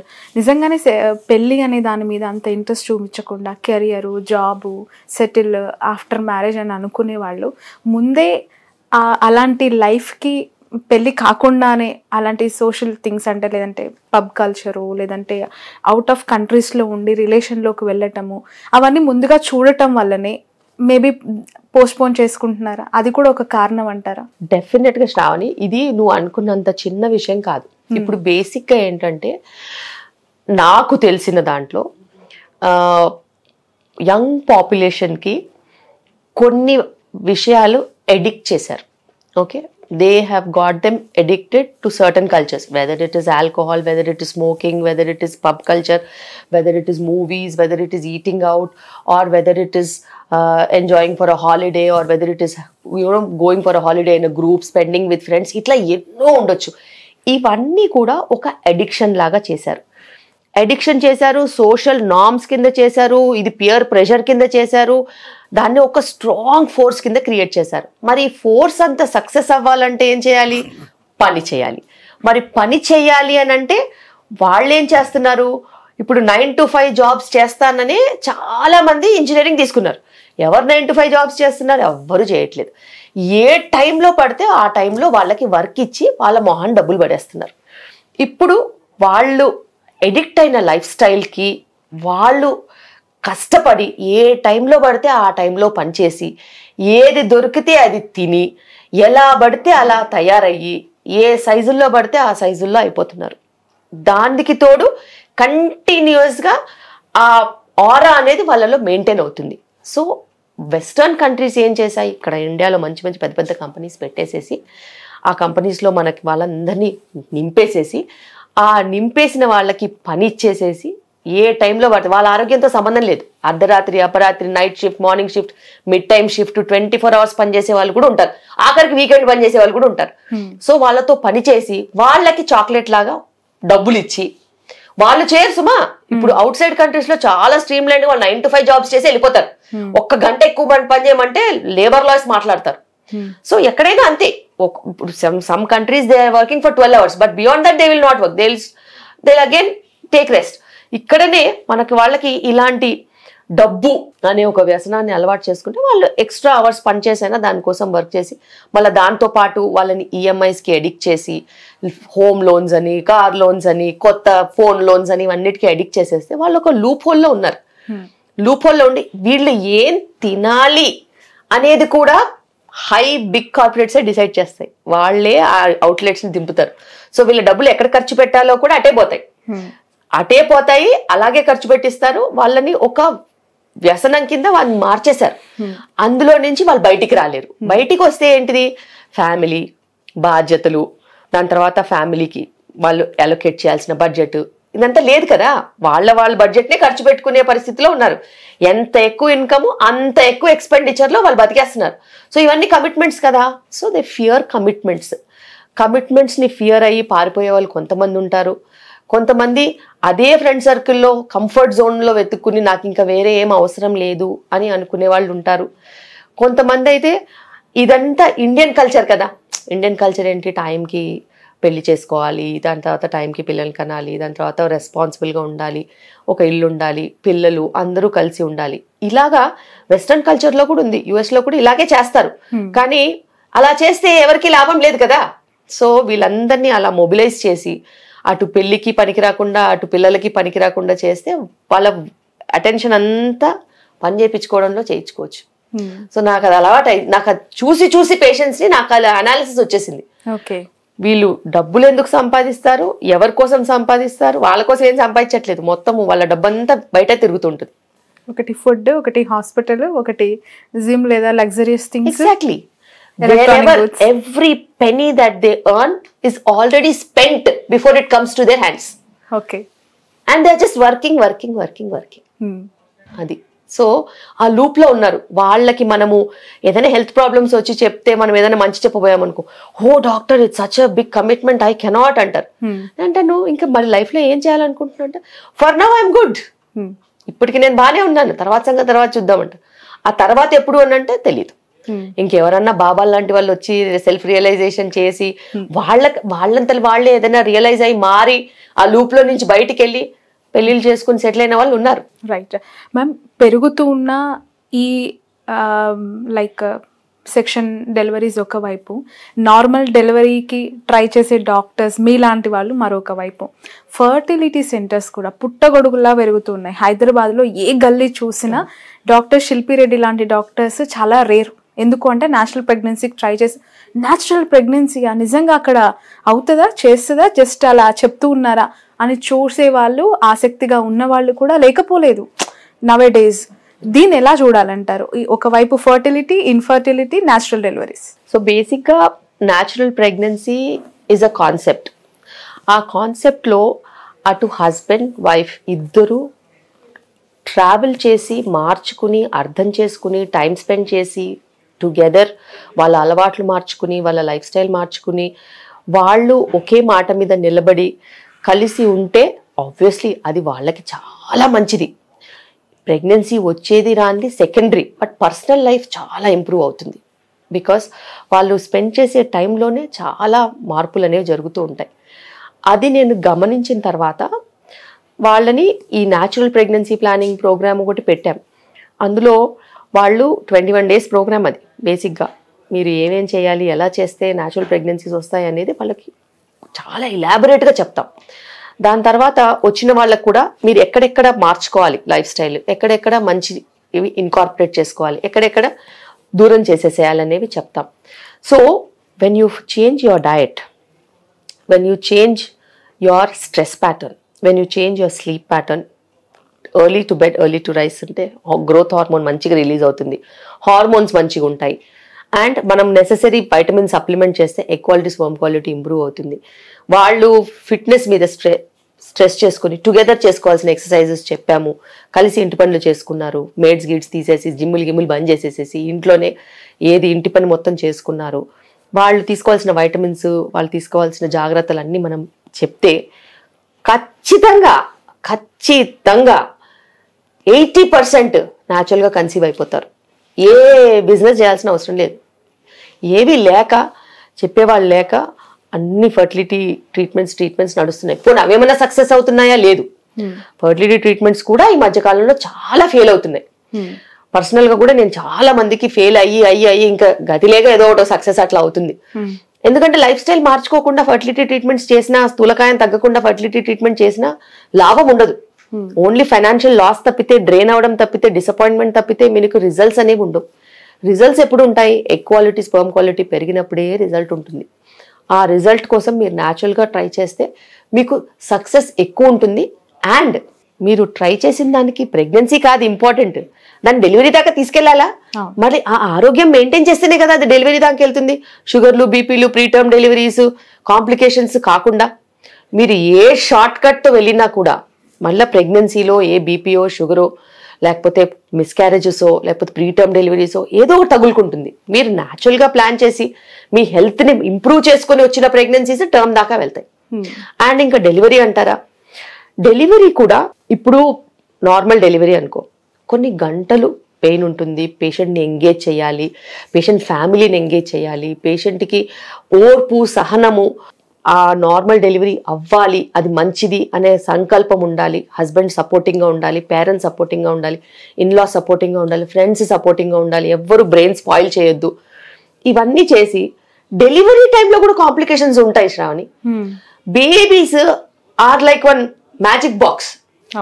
Magic box నుంచి అన్నిసార్లు మంచిగా నవ్వుతూ బొమ్మలు వస్తాయి కదా, అలాగే ప్రతిసారి మంచి జరుగుతుంది. కానీ కొన్ని వందల్లో ఒక ప్రెగ్నెన్సీ బేబీ క్రై చేయదు. అది ఎందుకు క్రై చేయదో దానికే తెలియదు. ఏదో సర్క్యులేషన్ ప్రాబ్లము, అది సెక్షన్ లో అయినా క్రై చేయకపోయినా చేసేదే ఉండదు. ఎన్ఐసియు వాళ్ళు చూసుకోవాలి, వాళ్ళు రిసర్చ్ చేసుకోవాలి, వాళ్ళు ఎక్స్ప్లెయిన్ చేసుకోవాలి, వాళ్ళు చూసుకోవాలి. నార్మల్ డెలివరీలో ఏదైనా ఇట్లాంటిది అయిందనుకో, నార్మల్ డెలివరీ వల్లే అయింది, ఇలా కాల్చి తినేస్తారు. సో ఇవన్నీ హెడేక్స్ ఎందుకు?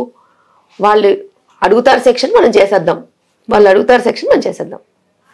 సో ఇలా మెల్లిగా వ్యవస్థ అనేది మారింది. అండ్ మీరు అన్నారు నార్మల్ డెలివరీ అయింది కాబట్టి ఇట్లా ఉంది బేబీ సిచ్యువేషన్, అదే సెక్షన్ అయ్యి ఉంటే ఈజీగా అయిపోయేది. అలాంటి సందర్భంలో మీరు ఏం చేస్తారు? చాలా ప్రెషర్ ఉంటుంది. సంవత్సరానికి 1-2 కేసెస్ అవుతాయి అట్లాగా.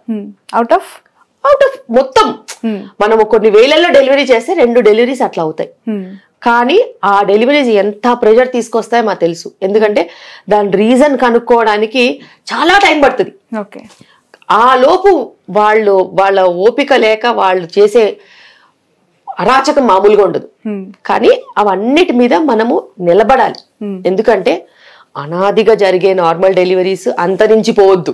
ఏదో కొత్త తరహాగా వచ్చిందనేసేసి ఆ జిప్ మెథడో ఈ మెథడో ఆ మెథడో చాలా చెప్తారు కహానీలు. ఏం లేదు, caesarean is caesarean, normal is normal. దీని పేర్లు మారవు. ఎప్పటికైనా నార్మల్ డెలివరీ పేరు మారదు, ఎందుకంటే అది నార్మల్ కాబట్టి. అది కాని పక్షంలోనే సిజేరియన్ చేయాలి తప్పితే నార్మల్ డెలివరీకి ఆల్టర్నేటివ్ సిజేరియన్ కాదు. సిజేరియన్ సేఫ్ ఎట్టి పరిస్థితిలో కాదు.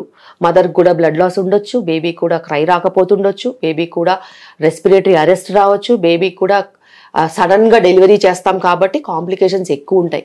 కానీ వాళ్ళు ఎంచుకున్న ప్రొసీజర్ కాబట్టి వాళ్ళు న్యూసెన్స్ చేయరు. అర్థమైందా? వాళ్ళు ప్రెషర్ చేసి ఏ ముహూర్తానికో చేయించుకుంటారు కదా, అలాంటి ప్రొసీజర్ వాళ్ళే అడుగుతారు కదా, మా అమ్మాయికి నొప్పి ఉండొద్దు అనేసి వాళ్ళు చేయించుకుంటారు కదా, వాళ్ళు న్యూసెన్స్ చేయరు. Because it's their choice. Doctor he's not advised, it is their choice కాబట్టి వాళ్ళు ఏం చేయరు.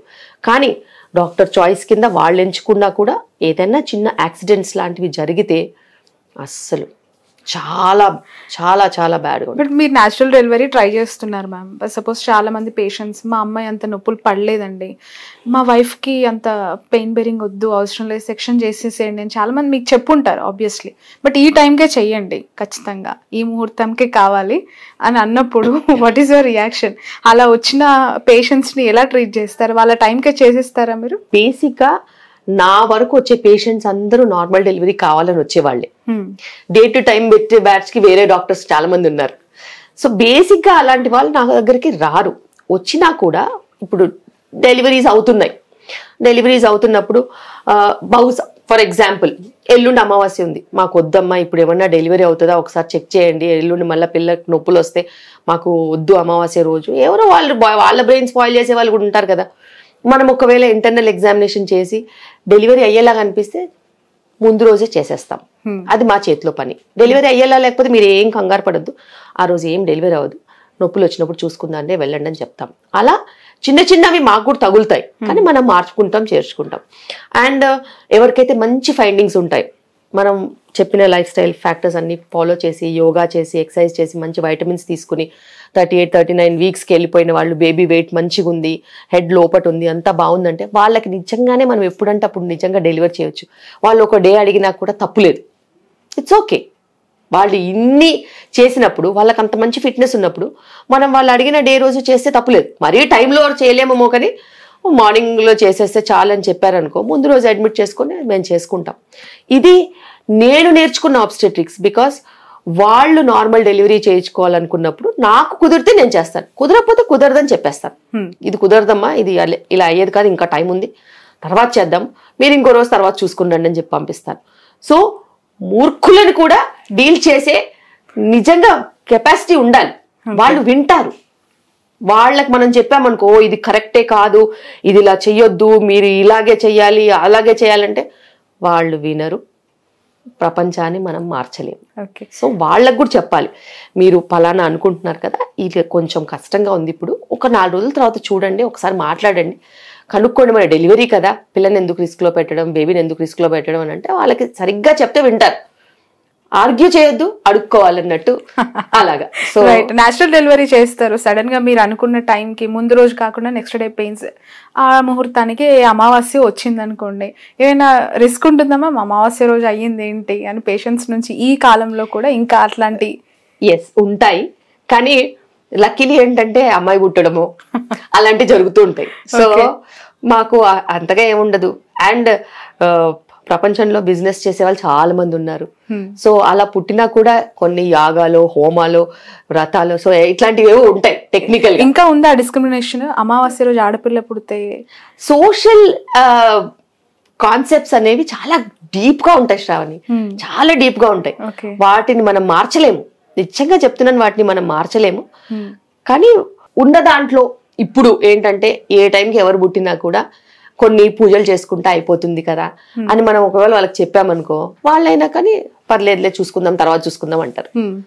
మ్యామ్, జనరేషన్స్ ఇన్ని మారాయి, సైన్స్ టెక్నాలజీ ఇంత పరుగులు పెడుతుంది, ఈ పోటీ పడుతున్న పరుగుల ప్రపంచాన్ని మీరు చూస్తూ ఉన్నప్పుడు ఇంకా జెండర్ డిస్క్రిమినేషన్, అంటే అబ్బాయి కావాలి, అమ్మాయి కావాలి, అబ్బా అమ్మాయి వచ్చిందా అని ఆ డెలివరీ టైంలో మీరు చూసిన పేషెంట్స్ ఎవరైనా ఉన్నారా? అలాంటి మాటలు చాలా మంది ఎలా కన్విన్స్ చేస్తుంటారు? చాలా మంది, ఓ మై గాడ్, చాలా మంది అమ్మాయి పుడితే ఎక్స్ప్రెషన్లు మారిపోయిన రోజులు ఉన్నాయి.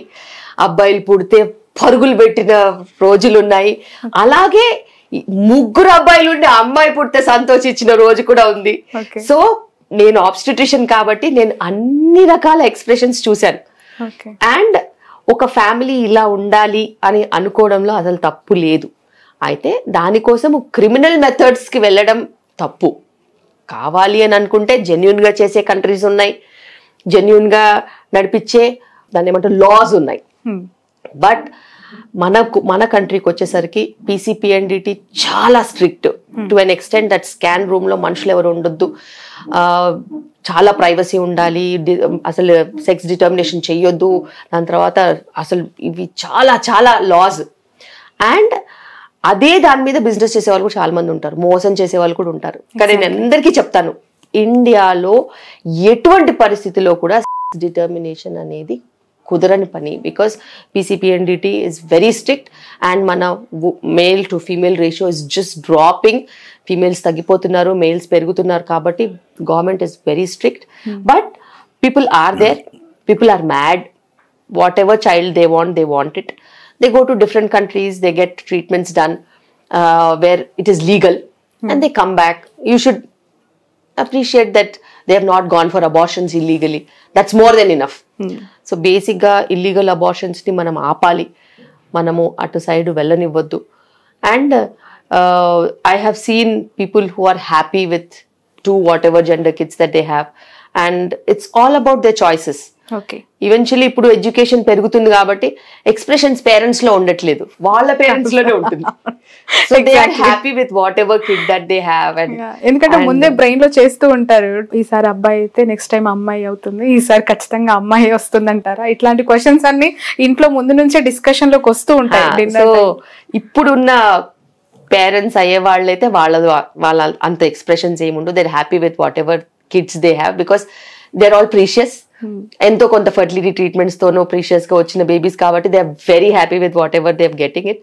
వాళ్ళ పేరెంట్స్, గ్రాండ్ పేరెంట్స్ కొంచెం ఎక్స్ప్రెషన్స్ ఇస్తారు, కొద్దిసేపు అయితే వాళ్ళే సెటిల్ అవుతారు. Okay ma'am, newly married couple కి డాక్టర్ శిల్పి రెడ్డి ఒక 5 టిప్స్ ఇవ్వాలి అంటే, ప్రీషియస్ టిప్స్ అంటే న్యాచురల్ డెలివరీ కావాలి అంటే, ముందు నుంచి పెళ్ళైన జంట ఈ వీడియో చూస్తే మీరు ఇచ్చే టిప్స్ ఏంటి?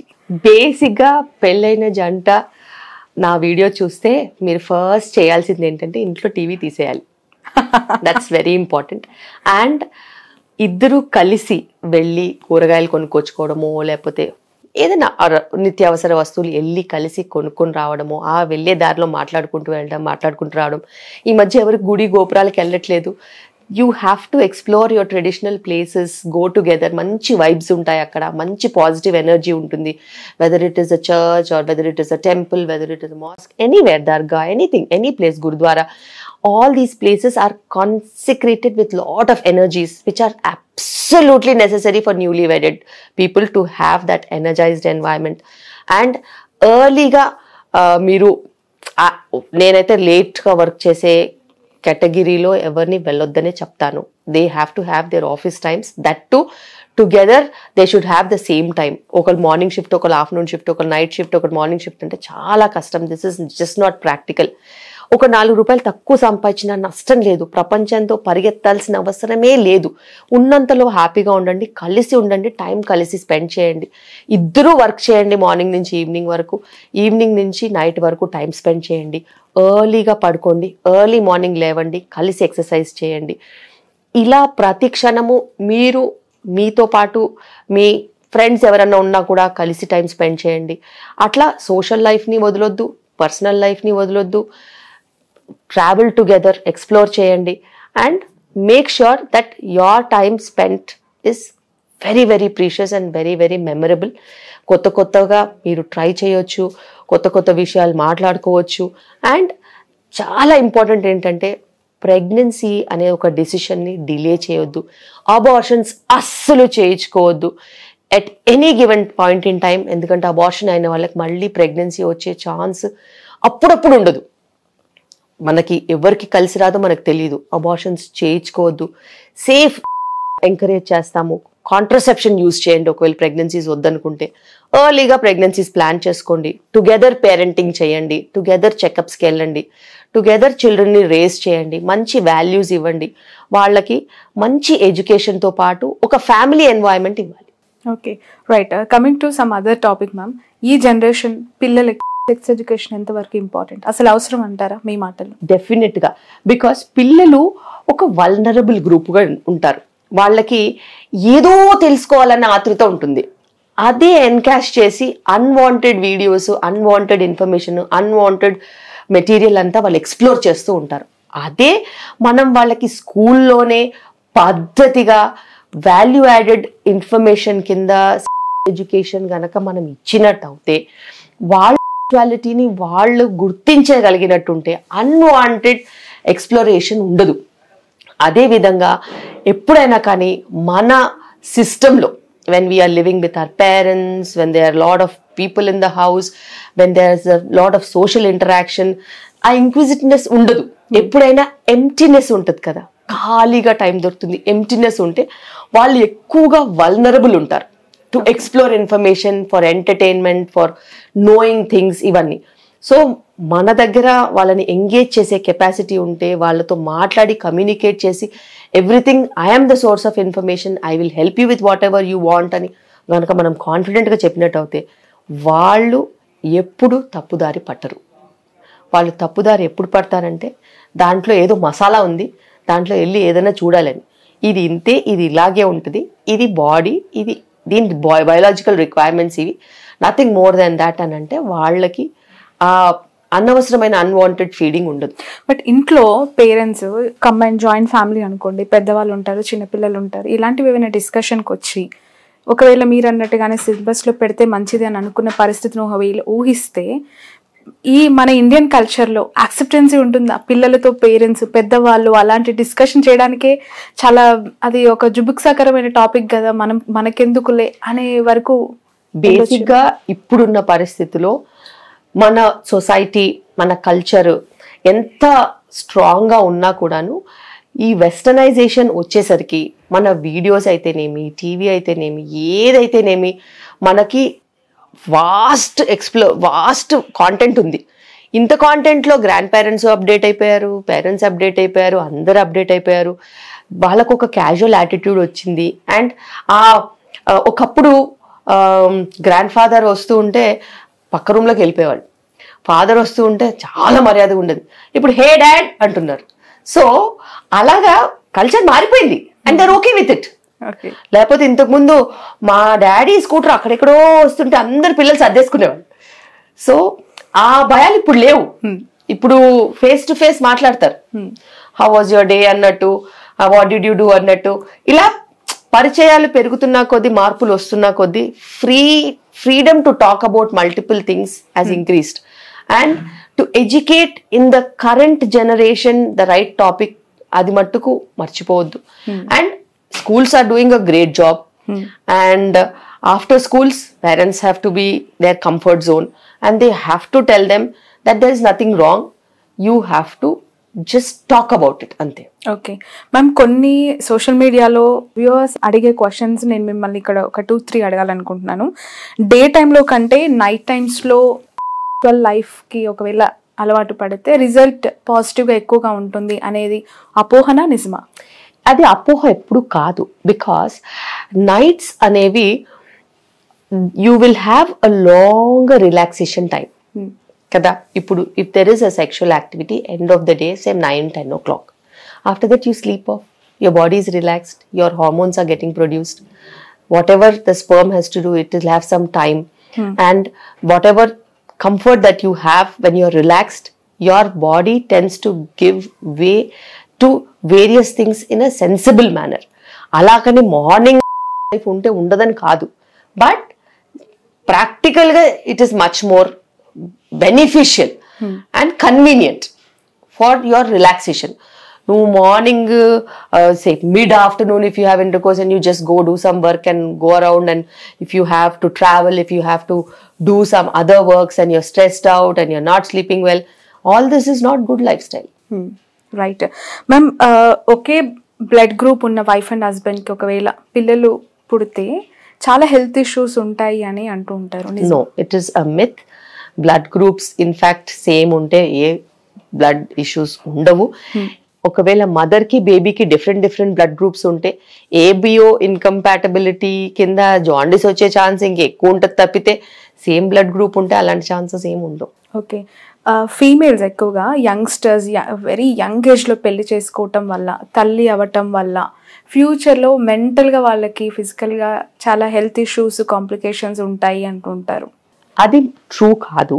But when we are talking about marriages అనేది teenage marriages definitely not good. Because వాళ్ళ మెచ్యూరిటీ లెవెల్ ఉండదు కాబట్టి, వాళ్ళ బాడీ మెచ్యూరిటీ లెవెల్స్ ఉండదు కాబట్టి, ప్రెగ్నెన్సీ అవన్నీ వస్తే వాళ్ళకి లోడ్ అవుతుంది అండ్ ఆల్ దీస్. కాబట్టి మనము teenage pregnancies are definitely not correct, teenage marriages are definitely not correct. But marriages anywhere between late teens, maybe 20-25 yearsవి they are absolutely okay. And reproductive health కూడా పీక్లో ఉంటుంది, ఛాన్సెస్ ఆఫ్ ప్రెగ్నెన్సీ మంచిగా ఉంటుంది. But again social maturity, financial freedom, education, minimum degree education అవన్నీ ఉండాలి అని అంటే 21-22 years ఈజీగా అవుతుంది. ఒక్క జాబ్ రావాలి, జాబ్లో బేసిక్ రిక్వైర్మెంట్స్ అన్న మనం సెటిల్ అవ్వాలి అని అనుకుంటే 23-25 అవుతుంది. So after that the best time to get married. And అంతకన్నా ముందు మ్యారేజ్ అయిన వాళ్ళలో కూడా if the partner is good and supporting, there's no problem. But if there is any abuse, then the female will not have word and voice because she'll not complete her education. She's not self-sufficient. She's not employed. Where will she talk? Where will she voice over? So అందులో exploit అవ్వడం కానీ, psychological problems కానీ, adjustments అయ్యి తెచ్చుకునే problems ఎక్కువగా ఉంటాయి. అయితే ఇవన్నీ ఇంతకు ముందు ఉండేవి కాదు. ఎందుకంటే జాయింట్ ఫ్యామిలీలో ఉండేవాళ్ళం కాబట్టి పెద్దవాళ్ళు అడ్రస్ చేసి షీల్డ్ చేసేవాళ్ళు. కానీ ఇప్పుడు న్యూక్లియర్ ఫ్యామిలీస్ అయ్యేసరికి హస్బెండ్కి ఏ ఫ్రస్ట్రేషన్ ఉన్నా కూడా ఉమెన్ మీద తీయడము, అబ్యూజివ్ గా అవ్వడం, ఇవన్నీ కూడా ఉంటాయి. And women is completely trapped into the relationship because there are children that they have to take care of. వాళ్ళ మొహం చూసి వాళ్ళ కోసం భరిస్తూ ఉంటారు. బట్ ఈవెన్చువలీ 40sకి వచ్చేసరికి అదంతా చాలా ఎక్కువైపోయి, ఆ లోడ్ అంతా ఎక్కువైపోయి వాళ్ళ లైఫ్ అంతా వేస్ట్ అయిపోయినట్టు అనిపించి, అండ్ పిల్లలు కూడా ఎవరి దారి వాళ్ళు చూసేసుకుంటారు తర్వాత. Then they become very alone and they feel that pain and they get traumatized. Perimenopausal issues వచ్చేసరికి చాలా సైకలాజికల్ గా ట్రామాటిక్ గా ఫీల్ అవుతారు. రైట్. కొన్ని జనరేషన్స్ నుంచి చూస్తూ ఉంటే సర్జరీ అయిన డెలివరీస్ రేర్ గా ఉండేవి. ఇప్పుడు నార్మల్ డెలివరీస్ చాలా రేర్ గా కనిపిస్తున్నాయి. ఇన్ ఫ్యూచర్ ఐవీఎఫ్ డెలివరీస్ అనేవి, ఐవీఎఫ్ ప్రెగ్నెన్సీస్ అనేవి కామన్ అయ్యే పరిస్థితులు చూడబోతున్నాం. అలాంటి సిచ్యువేషన్ రాబోతుందా అంటే? డెఫినెట్ గా ఫర్టిలిటీ ప్రెగ్నెన్సీస్ నిజంగానే ఎక్కువ అవబోతున్నాయి. Because we are going towards an epidemic of infertility. అది ఇంకా పాండమిక్, ఎపిడమిక్ అన్ని ఒకటేలాగా అయిపోయాయి. ఇప్పుడు ఇన్ఫర్టిలిటీ చాలా ఎక్కువ అవుతుంది కాబట్టి. And over on top of it మేమేం చేస్తున్నామంటే, even if they have an IVF pregnancy, because we have a setup, we have every specialist in the hospital, we would definitely try for a normal delivery. If she's not delivering normally, then we will do a cesarean. So anything cesarean లో కూడా blood loss chances ఉంటాయి. పీపీహెచ్లు ఇవన్నీ ఉంటాయి, postmortem హెమరేజ్లు, blood లాస్లు. దానికి అనుగుణంగా blood bank, దానికి అనుగుణంగా high risk anaesthesia team, దానికి అనుగుణంగా మన సెటప్ పెట్టుకోవాలి. అయితే ఏదైతేనేమి నార్మల్ డెలివరీకి మించిన సేఫ్టీ ఉండదు. అది వాళ్ళకి ప్రెగ్నెన్సీలో ట్రావెల్ చేస్తూ ఉంటే, వాళ్ళ చుట్టుపక్కల వాళ్ళు ఇన్ఫ్లుయెన్స్ చేస్తూ ఉంటే, వాళ్ళ చుట్టుపక్కల వాళ్ళు ధైర్యం ఇస్తూ ఉంటే, వాళ్ళు ఒకవేళ యోగా క్లాస్కి వస్తారు 50 మంది, అందులో డెలివరీస్ అవుతూ ఉంటాయి కదా, మిగతా వాళ్ళు వీళ్ళని చూసి వాళ్ళ ఒపీనియన్స్ మార్చుకుంటారు. రైట్, డెఫినెట్ గా మార్చుకుంటారు. మ్యామ్, చాలా మంది ఈ ఐవీఎఫ్ ట్రీట్మెంట్స్ గురించి విన్న వాళ్ళు సెలబ్రిటీస్ చెప్తూ ఉన్న మాటలు విన్నప్పుడు, లైక్ స్పోర్ట్స్లో ఉన్నారు, లైక్ వాళ్ళకి స్పోర్ట్స్ అనేవి కొన్ని ఇయర్స్గా కంటిన్యూస్ ప్రాసెస్ ఉంటుంది, వాళ్ళు ఎగ్ ఫ్రీజింగ్ చేసుకోవాల్సిన పరిస్థితి. ఉపాసన అలానే పిల్లలు కనిందని, లేదంటే ఇషా అంబానీ అలానే పిల్లలు కనిందని, ఎగ్ ఫ్రీజింగ్ సైడు ఇంట్రెస్ట్ చూపిస్తున్న జనరేషన్స్ అంటే ఇన్స్పైర్ అయ్యి వాళ్ళు అలా చేసుకున్నారు కదా, మేము కూడా చేసుకుంటాము అని చెప్పి, దీన్ని ఎంతవరకు నమ్మాలంటారు, ఎంతవరకు కరెక్ట్ అంటారు? బేసిక్గా టెక్నాలజీ, మనము ఐఫోన్ కొంటే వాళ్ళు ఇంతకుముందు 7th generation ఐఫోన్ 7, ఇప్పుడంటే ఐఫోన్ 15, అంతే కదా. టెక్నాలజీ నువ్వు అప్గ్రేడ్ అవుతున్నప్పుడు, నువ్వు వేసుకునే బట్టలు నువ్వు అప్గ్రేడ్ అవుతున్నప్పుడు, అలాగే టెక్నాలజీని యూజ్ చేసుకోవడం కూడా నువ్వు అప్గ్రేడ్ అవ్వాలి. నీకు ప్రెగ్నెన్సీ ప్లానింగ్ 35 years వరకు లేదు అని నీకు తెలిసినప్పుడు, నీకు మెంటల్ మెచ్యూరిటీ ఉన్నప్పుడు, మరి నువ్వు 28 ఉన్నప్పుడే ఎగ్ ఫ్రీజింగ్ చేసుకుంటే నీ 28 years ఎగ్ క్వాలిటీ ఉంటుంది కదా. నీకు ఫైనాన్షియల్ అఫోర్డబిలిటీ ఉంటే, there are certain companies which pay for 2 cycles of egg freezing. Okay. Yes, there are software companies which pay for 2 cycles of egg freezing free of cost, everything funded from scratch.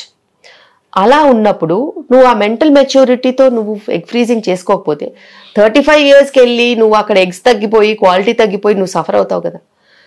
So బేసిక్గా the concept is, if you have such opinions, నువ్వు main స్ట్రీమ్లో ఉంటే నీకు ఇలాంటివి చేయాల్సిన అవసరమే లేదు. Main స్ట్రీమ్లో ఉంటే నువ్వు టైంకి మ్యారేజ్ చేసుకుని, టైంకి పిల్లల్ని కనేసేసి, టైంకి పిల్లల్ని పెంచుకుంటూ హాయిగా నీ లైఫ్ నువ్వు ఎంజాయ్ చేసుకోవచ్చు, నీ ఇష్టం ఉన్నది చేసుకోవచ్చు. కానీ నీకు మెయిన్ స్ట్రీమ్ కాకుండా ఇతర ఆలోచనలు ఉన్నాయనుకో, you are a career oriented women, then you should definitely do egg freezing and make sure that your fertility is frozen. If you have a partner by then, if you are married by then, you freeze embryos. If you don't have a partner or if you are not married, then you can freeze your eggs. So ila cheskunte no 35 years ki kanu 40 years ki kanu nee ishtam. Okay. But the quality will be of a 28-year-old or 25-year-old or 26, whatever age that you have frozen your eggs, your quality will be that. This is using technology for somebody who really wants to postpone their pregnancy for a very long time.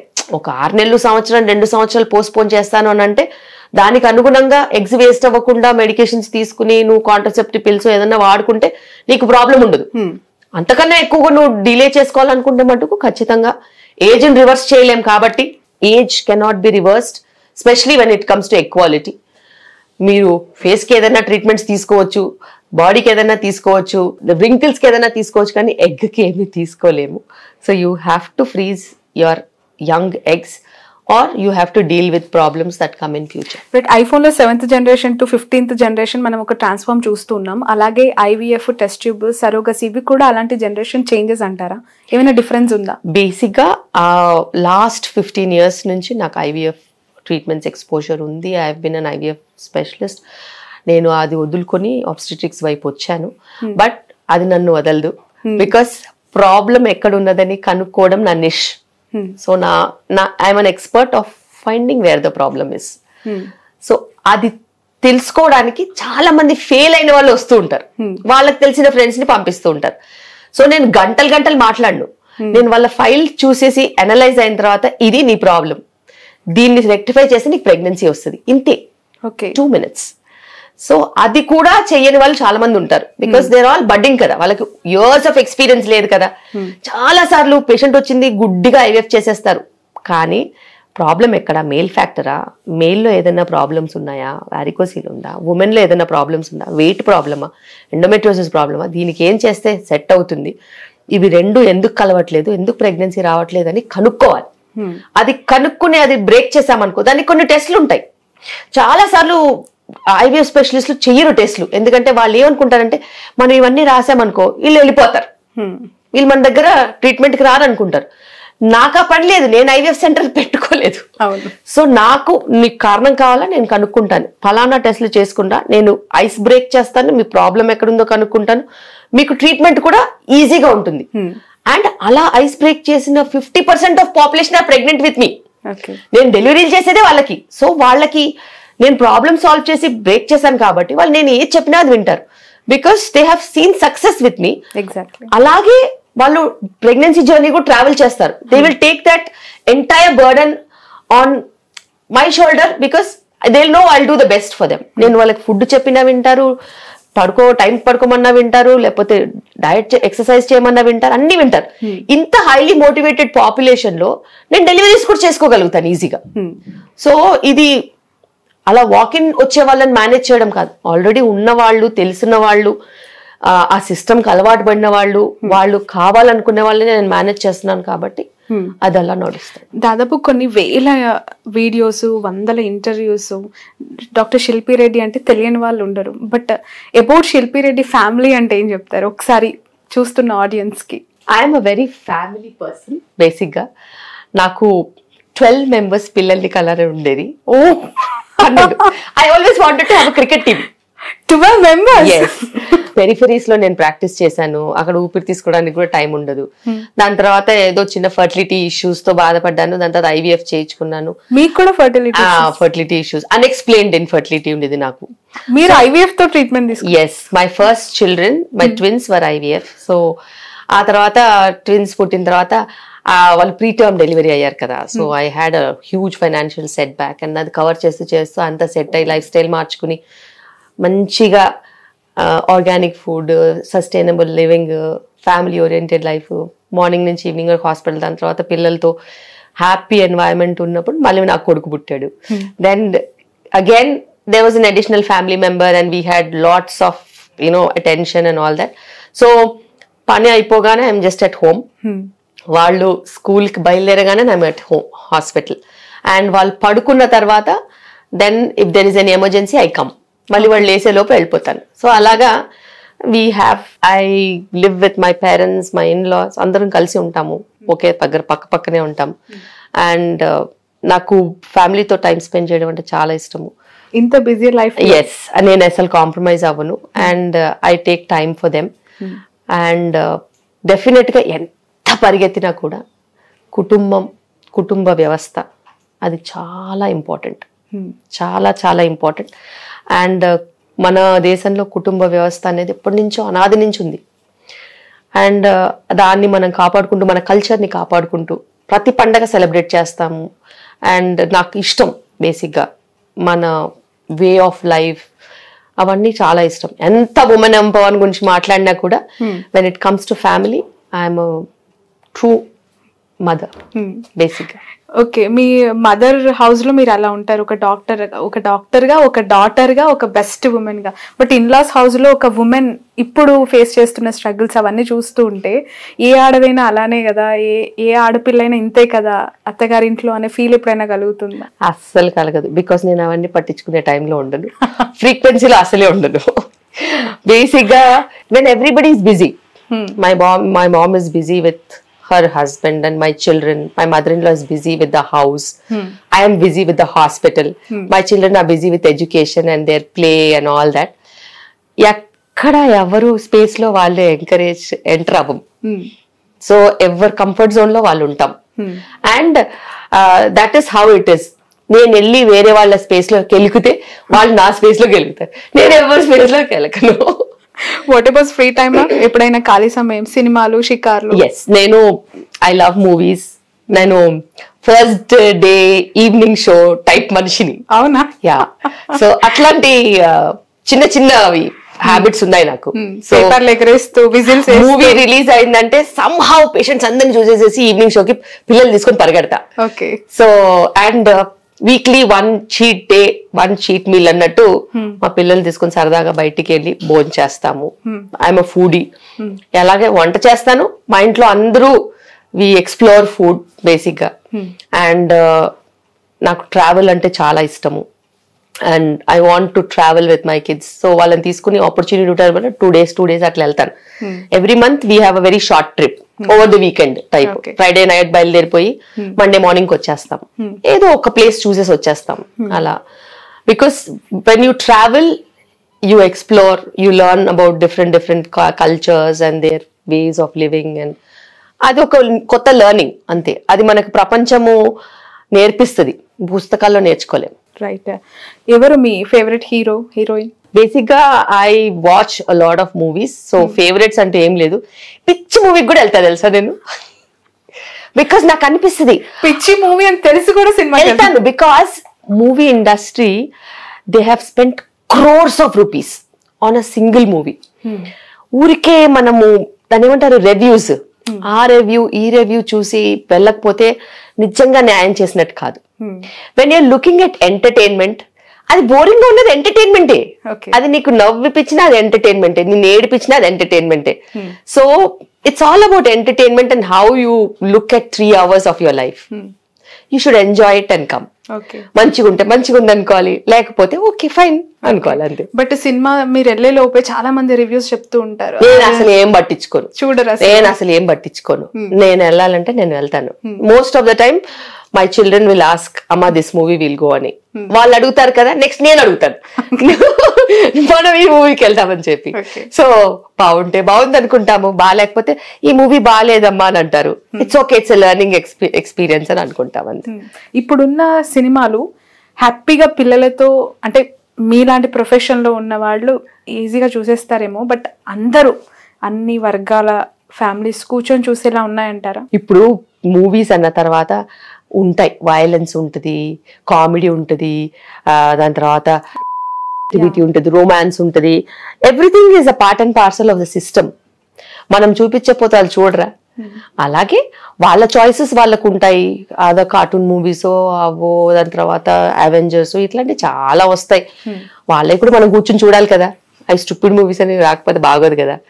So basic గా it's about spending time with each other, connection and that bond అంతే.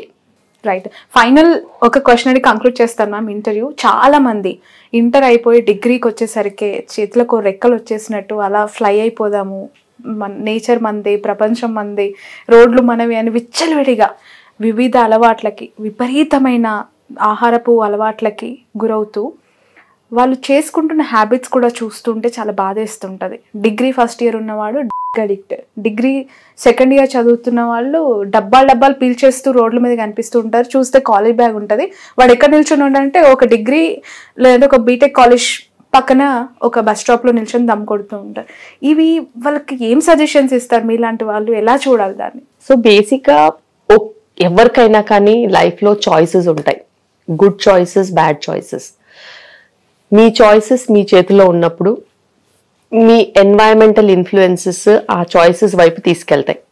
ఇంట్లో bad environment ఉండి, abusive environment ఉండి, loneliness ఉంటే వాళ్ళు కొన్ని అలవాట్లకు attract అవుతారు. అలా అట్రాక్ట్ అయినప్పుడు అవి అడిక్షన్స్ కింద మారతాయి. సో ఎన్వైరన్మెంట్ మీద అవగాహన ఉండాల్సినది చాలా చాలా ఇంపార్టెంట్. అండ్ కొంతమందికి హెల్దీ చాయిసెస్ అలవాటు ఉంటుంది, దాని వైపే వెళ్తారు, అలాగే ముందుకెళ్తారు. సో ఇది అన్నీ కూడా మన చేతుల్లోనే ఉంటాయి. మన చేతుల్లో ఉన్నది మనం చెయ్యాలి. పియర్ ప్రెషర్ ఒకటి చాలా ఎక్కువైపోయింది. మన పక్క వాళ్ళు చేస్తున్నారు మనం చేసేయాలి, మన పక్క వాళ్ళు చేస్తున్నారు మనం చేసేయాలని. అది అస్సలు కరెక్ట్ కాదు. And business and business networking and business expansion, business strategies ఒక్కొక్క జనరేషన్ని పెట్టుకుని 100 స్ట్రాటజీలు ఉంటాయి.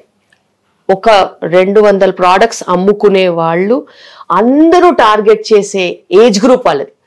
వాళ్ళకి తెలియాలి వాళ్ళు బకరాలు అవుతున్నారని. ఇంకెప్పుడు తెలుసుకుంటారు? అది మంచిది కాదని తెలుసు, వాళ్ళని బకరా చేస్తున్నారని తెలుసు, వాళ్ళు బానిసలను చేస్తున్నారని తెలుసు. తెలిసి వెళ్ళినప్పుడు అది వాళ్ళ మెంటల్ క్యాపబిలిటీస్ ని బట్టి వాళ్ళకు ఉంటుంది. సో అందరికీ చాయిసెస్ ఉంటాయి Shravani. It is good, bad, ugly. You have choices, you have to stand by your choices. And నీ ఫ్యూచర్ ఎట్లా ఉంటుందో నీ చాయిసెస్ బట్టే ఉంటుంది.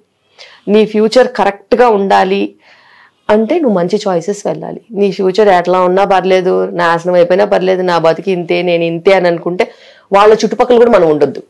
బికాస్ వాళ్ళతో పాటు ఒకడే మునుగడు, 10 మందిని తీసుకొని మునుగుతారు. సో 10 మందిలో మనం లాగేస్తాం. అండ్ ఒకటి మనం గుర్తుపెట్టుకోవాలి, పేరెంట్స్, ఇండియాలో parents are sacrificing so much. Needed, not needed, అడిగామా అడగలేదా అనేది అనవసరం. బట్ ఒక పేరెంట్ అయిన తర్వాత entire focus is only on the child, whether the child is in PP1 whether the child is in engineering అనేది అనవసరం. Once a child comes to one couple's life, the entire focus of the couple is on the child. So అలాంటప్పుడు వాళ్ళ ప్రేమ ఉంటుంది, ఆప్యాయత ఉంటుంది, వాళ్ళు మంచిగా ఉండాలని ఉంటుంది. ఏ పేరెంట్ పిల్లలు చెడిపోవాలని అనుకోరు. అయితే పిల్లలకి అది అబ్సెషన్ కింద అనిపిస్తుంది. Why these people are obsessed on me అనేసి. ఇంకా నేనే వాళ్ళ ప్రపంచం కింద. వేరే ప్రపంచం ఏముంటుంది శ్రావణి? పిల్లలకి మంచిగా ఉండాలి, పిల్లలు మంచిగా చదువుకోవాలి, పిల్లలు మంచిగా సెటిల్ అవ్వాలని ఏ పేరెంట్కైనా ఉంటుంది. కానీ పిల్లలకి అట్లా ఉండదు. పిల్లలకి ఆ ఏజ్ లో ఆ హార్మోన్స్ తో, ఆ రేసింగ్ హార్మోన్స్ వాళ్ళకి ఏమనిపిస్తుంది? వీళ్ళు నా ప్రైవసీని తినేస్తున్నారు, వీళ్ళు నన్ను జడ్జి చేస్తున్నారు, వీళ్ళు నన్ను అడ్డుకుంటున్నారు అని అనుకుంటారు. But that is not correct కదా. It's not correct. వీళ్ళ వయసుకు వాళ్ళ థాట్ అట్లా ఉంటది. వాళ్ళ ఇమోషన్స్కి వీళ్ళు అలా అవుతూ ఉంటారు. బట్ వాళ్ళు పేరెంట్స్ అయ్యేంత వరకు వాళ్ళకి తెలియదు ఆ విషయం. ఎగ్జాక్ట్లీ తెలీదు. అందరికీ తెలియాల్సింది ఏంటంటే రకరకాల వ్యసనాలు మీకోసమే తయారయ్యాయి. మీరు అందులోంచి తప్పించుకొని వెళ్ళాలి. ఇట్స్ మిర్రర్ మేజ్లో నుంచి బయటికి రావాలి. అందరూ అప్రోచ్ అవుతారు, అన్నీ అప్రోచ్ అవుతాయి మిమ్మల్ని. మీరు కాదనుకుని ముందుకు వెళ్తేనే మీరు సక్సెస్ చూస్తారు, మీరు ఒక హెల్దీ లైఫ్ స్టైల్ వైపు వెళ్తారు. లేకపోతే ఏ పడవ మునిగిపోద్దో ఆ పడవ తుఫాన్కి వెళ్ళిన తర్వాతనే తెలుస్తుంది. చాలా మంది అమ్మాయిలు ప్రెగ్నెంట్ అయితే నన్ను నేను కోల్పోతాను, నేనులా ఉండను, నా బాడీ షేప్స్ మారిపోతాయి, నేను మారిపోతాను అనే ఒక ఫోబియాలో ఉంటూ ఉన్నారు. ప్రెగ్నెన్సీని అవాయిడ్ చేసుకుంటూ ఆ కైండ్ ఆఫ్ పీపుల్ కూడా ఉన్నారు. దాన్ని ఎలా చూడాలంటే బేసిక్గా ఇది నిజంగా ఒక జోక్. ఎందుకంటే 16 years ఉన్నట్టు 40 years ఉంటామా, 60 years ఉంటామా? ఉండం కదా. So age with grace. Okay, నువ్వు 16 yearsకి ఎలా ఉండాలో అలాగే ఉండాలి, 26కి ఎలా ఉండాలో అలాగే ఉండాలి, 36కి ఎలా ఉండాలో అలాగే ఉండాలి, 46కి ఎలా ఉండాలో అలాగే ఉండాలి. నువ్వు 16 yearsకి 46 లాగా ఉండలేవు, 46లో 16 years లాగా ఉండలేవు. And to be a mother is the best thing on this world.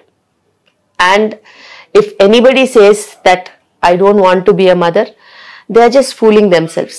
And there are people that I see and I respect them because it is their choice. Because they are not a mother, they don't know about that feeling. But once you become a mother, you will know what feeling it is. It's an achievement. It's a fulfillment of your life. And this is the path, the main path. Main path లో లేకుండా అడ్డదారులు ఉండేవాళ్ళు ఉంటారు. Monks ఉన్నారు, nuns ఉన్నారు. They are doing something productive out of their life. They need not be in the main path. అది వాళ్ళని మనం రెస్పెక్ట్ చేస్తాం. అలాగే మదర్ కాకుండా నేను ఉంటాను అని అంటే రెస్పెక్ట్ చేస్తాం. మదర్ అయిన వాళ్ళైతే supreme, because they are the best, the main path and that's the best. And mother అవ్వడానికి బాడీ మారిపోతుంది అని అనుకోవడం మట్టుకు తప్పు. It is not at all related. నేను చెప్తున్నాను కదా, నేను 20 years బ్యాక్ ఎట్లా ఉన్నాను ఇప్పుడు కూడా అట్లాగే ఉన్నాను. I have delivered 3 kids. So fitness is in your hands. Nobody changes body shape, not even pregnancy. You have seen so many celebrities in front of your eyes. They have had deliveries. They are coming back to normalcy, which is possible with every woman. Why they should not have motherhood? It's obvious kada. నువ్వు కోట్లు పరిగెత్తినా కానీ మళ్ళా mother అయ్యి pregnancy పంపేసుకుని మళ్ళీ fitness అయ్యి మళ్ళీ పిల్లల్ని చూసుకుని, this is main stream life that everybody should enjoy basically. Running away from main stream life has its own challenges, own loneliness, own solitude, which you have to enjoy in future. So తెలియక decisions తీసుకునే వాళ్ళు తర్వాత బాధపడతారు. తెలిసి ముందు అడుగు వేసిన వాళ్ళు చాయిసెస్ వాళ్ళకు ఉంటాయి. వాళ్ళ బాడీ షేప్ ఏమీ మారిపోదు. ఓకే, నిలబడి సరి చేసుకోవాలంతే. Right. Thank you so much ma'am for your valuable time. చాలా రోజుల తర్వాత ఒక లాంగ్ ఇంటర్వ్యూ, చాలా విషయాలకి సలహాలు ఇచ్చారు. చాలా మంది చూస్తున్న ఆడియన్స్కి క్లారిటీస్ కూడా వచ్చాయనుకుంటున్నాను. Thanks a lot. Wish you all success. Thank you.